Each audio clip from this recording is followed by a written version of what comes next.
Hey guys, Darren here. Welcome to Mayhem Country Living. Yes, it's the guy from the internet. And by the tint of the lights, you can tell we're down here in the grow area.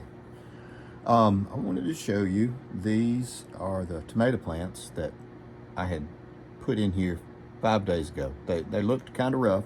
Show you what they're doing. So far, all 7 are thriving or doing very well, but one, I think I might go ahead and get rid of it just because it's looking a little bit spindly. But I'll spin you around. More to come.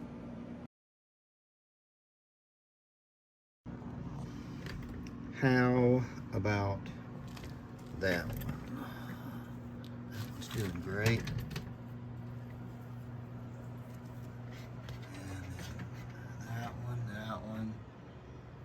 That one is looking really, really good. And unless we get some sort of blight or something like that, these things should do really, really well. I've got to water them again because the trays are dry. But this is 6 days, 7 days, something like that.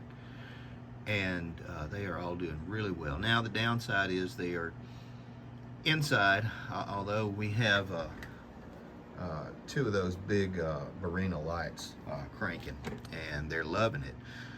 We're going to have to really pay attention to it and water it and give it a lot of nutrients because it's such a shallow, small bucket, and we're essentially growing a root ball. So we are going to have to encourage that root ball by giving it a lot of nutrients often, so we'll have any tomatoes that are worth anything. Oh, the basil is doing really well. I just pulled one up and repotted it and gave it a little bit of TLC. But this is what we're working on. And you just love the smell of the basil. Just rub your hands across the leaves. Pull those. There we go. Pull those out, and I'll toss those leaves out.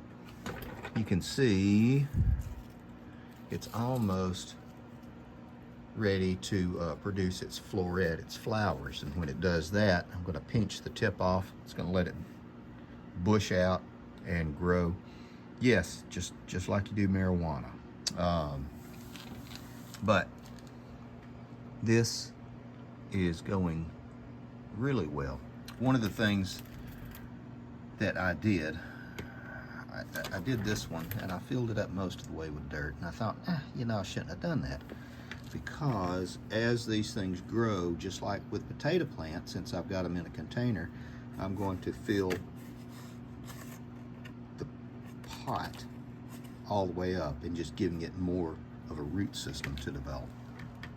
So these things are going to do really well right here.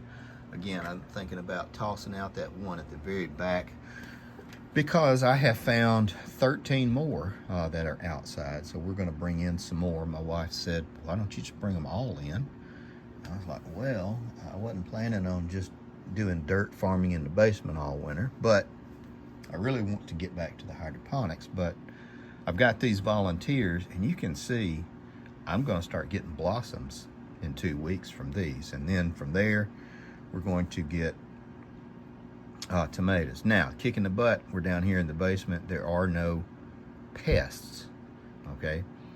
And there also are not any bugs that are going to pollinate.